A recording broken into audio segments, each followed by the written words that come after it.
what's up you guys, how's it going? It's Papa, and long time no see. I know it's been a while since I've uploaded. I'm not gonna lie to you, I have been really busy, but also I haven't really been too into Yu-Gi-Oh! At the moment because of the ban list and because of the format. But basically that all kind of changed, and now we got new Lightsworn support from the newest set. So I'm going to be showcasing you guys my Lightsworn deck for the current format, post Light of Destruction, post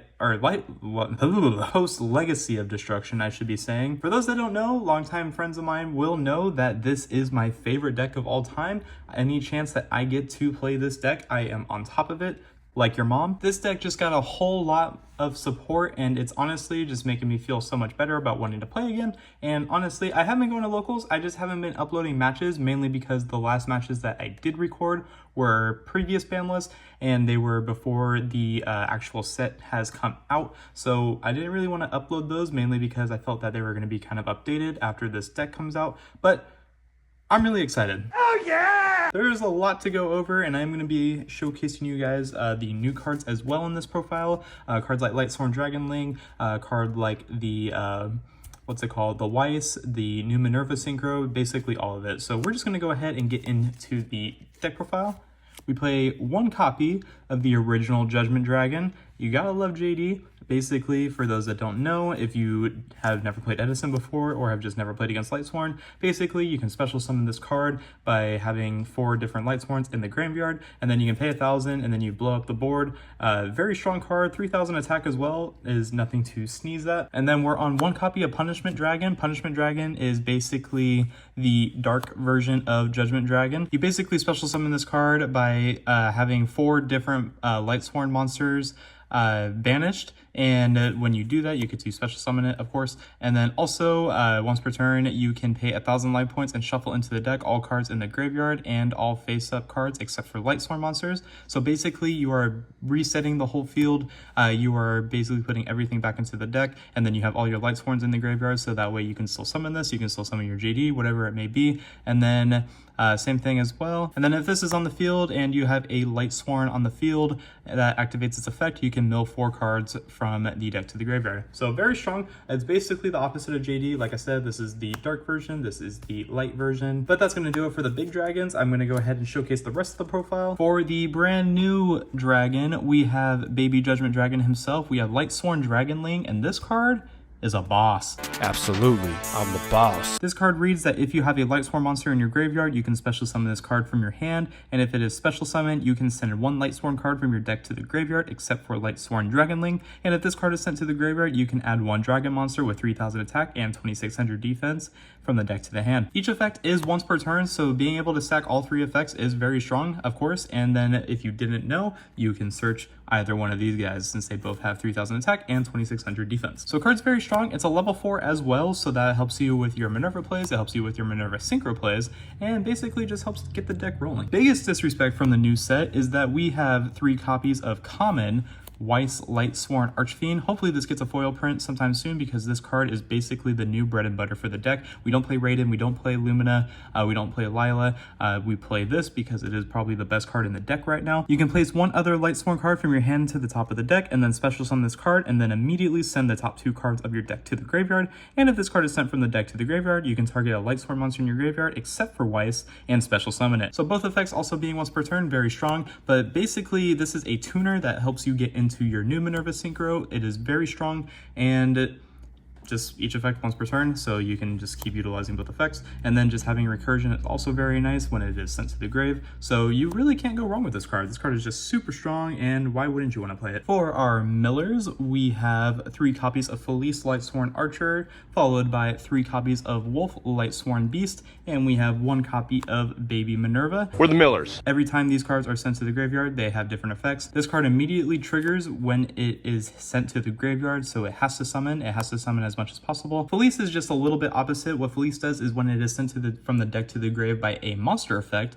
then you can special summon it out. But the best thing about Felice is that it is also a tuner, so it helps you get into your synchro plays if needed. And then it also has a nice second effect to where you can tribute it, and then you can destroy a card on the field, and then you can send the top 3 cards from the deck to the graveyard. So very nice as well. And then Minerva, just whenever it's milled, you can send 1 extra card from the top of your deck to the grave. So it is also just an extra name for any of the Lightsworn monster or any of the big dragons that you're trying to summon, and then it also just helps you deck them. So we do play 7 millers just because they are just so strong. And then of course, I do apologize about the rarities. I have foils coming in soon. I just didn't get them in time for the profile, but we have 3 copies of Charge of the Light Brigade. This card is insane. Being able to send the top 3 cards of your deck to the graveyard as cost, and then you get to add a Lightsworn name from your deck to the hand is very good. So why wouldn't you want to play 3 of this? This card was at 1 for the longest time, then it went to 2, but now it is at 3. So definitely want to max out on this. And then the brand new Lightsworn trap is Lightsworn Aegis.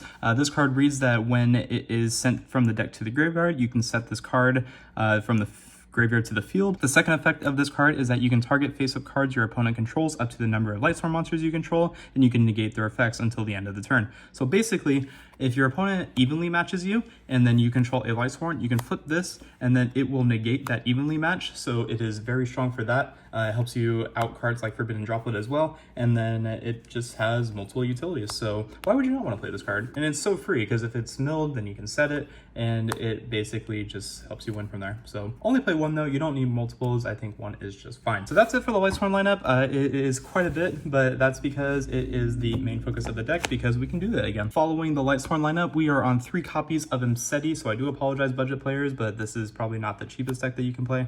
1 Duo Metef, 1 Happy, and then we are on 3 copies of King Sarcophagus, basically because these are just free cards. It just has so much usage in the deck, being able to make your number 90 now that Baron's gone for that additional negate to play around cards like Nibiru, play around cards like Ash, whatever it may be. Also being able to utilize these cards to make the zombie vampire is very good to basically just help yourself deck thin, and then it gives you public knowledge as well to what your opponent's playing, so that way you just know what to end on. But honestly, this lineup is very good. I definitely don't think I would change it. If anything, you could make the argument to play the Queb if you wanted to, but I don't. I just don't. Something fun that I'm trying now that we have the new ban list is I am playing 3 copies of Destiny Hero Malicious. When we get to the extra deck, it'll make a lot more sense why I play this, but basically being able to recycle this card off of cards like Regained is very strong, and then this just helps you have multiple bodies on the field as well. If you are trying to make a 10, you can. You don't play a lot, but honestly, you don't really need a lot because, again, Baron is banned. But you can basically make Chaos Angel with this card, which is very strong as well, but also just having it to help you make links, make you make synchros, whatever it may be, it just comes up a lot. We play a small dragon package of Starleech Seifert, but that is because it helps you get so much for the deck. This card helps you add the following 2 copies of Bestial Lubellion. Basically, if you need to add back like your Judgment Dragon or your Punishment Dragon, if you mill it, you can do that. It also acts as like one of your main normal summons because you don't have a lot of normal summons in this deck. So you can normal summon this if you draw it, whatever it may be. But also we play it to mainly search the Lubellion because we are playing Bestials in this deck. We are playing 2 copies of Serenir, mainly because if you mill this card, then you can get the Lubellion on the graveyard, which can help you just set up your regain plays, so whatever it may be. You definitely want to see both of these, but since we are playing 41 cards in the main deck, I just felt the 2-2 split was fine because there doesn't really seem like a way that you wouldn't be able to have access to these cards. And then we play 1 Magnemite and 1 Druis Worm, and then rounding off the package is 2 copies of Regain. I play 2 just in case I mill 1 because this card does a whole lot for you, and you definitely want to be able to have access to it in the grind game. So that's it for like the dragon package, Bestial package, whatever you want to call it, but that is going to wrap that. And then we play 2 spells. We play Metal Foe Fusion because this is a slots deck. I don't really want to bring like a combo tutorial at the end of the deck profile because honestly, this deck is not going to be super meta defining or anything. I think it's just going to be like a slots deck because it is really just reliant on luck. Well, some might call it luck. I'd like to call it, well, luck, I guess. So what? And then lastly, we play 1 copy of Foolish Burial just because this becomes any card in your deck. That's going to go ahead and round off the main deck. It is 41 cards, no more, no less. This is just the first draft of it. I am really excited to bring this deck to locals this week, if I may be honest, so I am going to be testing a lot of different engines and just basically seeing what the deck can do. Now for the extra deck, we are on 1 copy of Enlightenment Dragon. I don't know if I'm going to play this going forward, but I did want to play it at least once just to see how good it is. For those that don't know what this card does, it requires Judgment Dragon and Punishment Dragon to make it.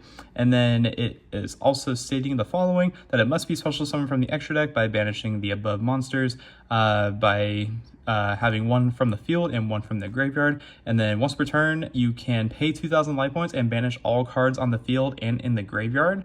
And then during the end phase, you can send the top 4 cards from your deck to the graveyard. If this card in the possession is destroyed by an opponent's card, you can add 2 of your banished monsters to your hand, 1 Judgment Dragon and 1 Punishment Dragon, and then you can special summon both, ignoring their summoning conditions. So the card definitely does a lot. It is very luck reliant though, I'm not gonna lie, so I don't know how good this card is actually gonna be, but it could help you swing in for extra damage if you need to, and being able to banish all cards is quite nice. So just play one of it. Probably the coolest card to come out of the new set is the Minerva, the Athenian Lightsworn. What this card does is basically just make the deck go round.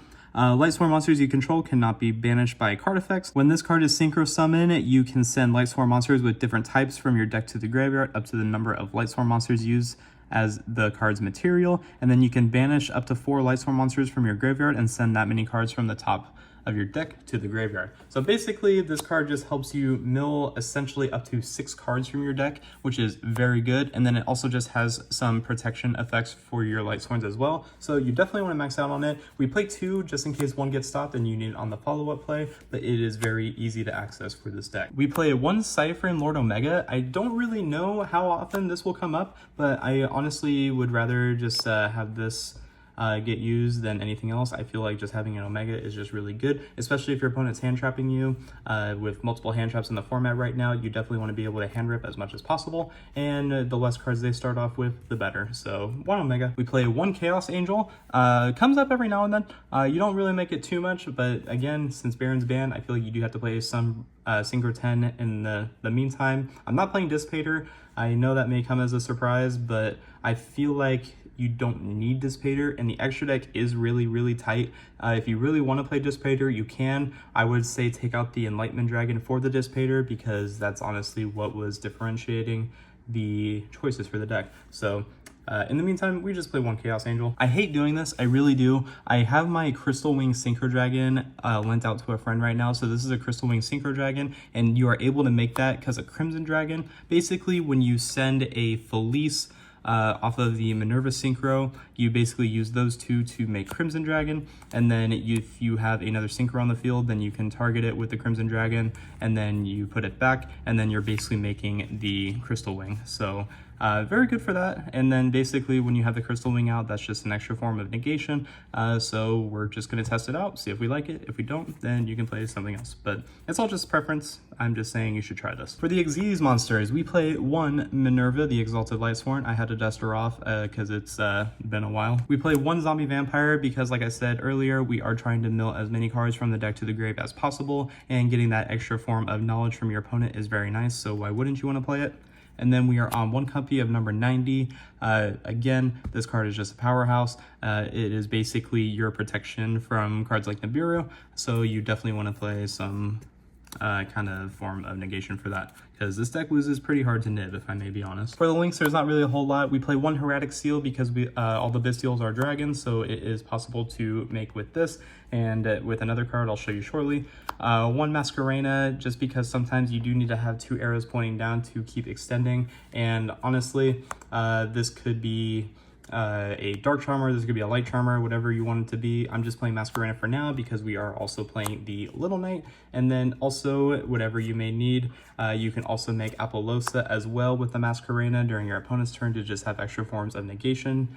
And then the last card I'm playing in the extra deck is Saruja. I am just testing it right now. I don't know how much I will use it, but honestly, after you get the draw 4 and you get to put some cards back, if you have this and a Bestial, then you can make the Hieratic Seal, which is also just very nice to end on because it just does so much. But we're just giving it a try. But yeah, guys, that's gonna go ahead and do it for the deck profile. I really hope you enjoyed it. Again, this is a work in progress, so I don't know how perfect this deck is just yet, but I will be testing it a lot in the upcoming format because, whoop, and that sleeve is gone. So again, like I said, we are going to be play testing this a lot. I will do a test hand video. I promise that I will, just because I want to show you like what the deck can do, what the kind of end boards that you can have playing it is, because it's honestly a very fun deck to get.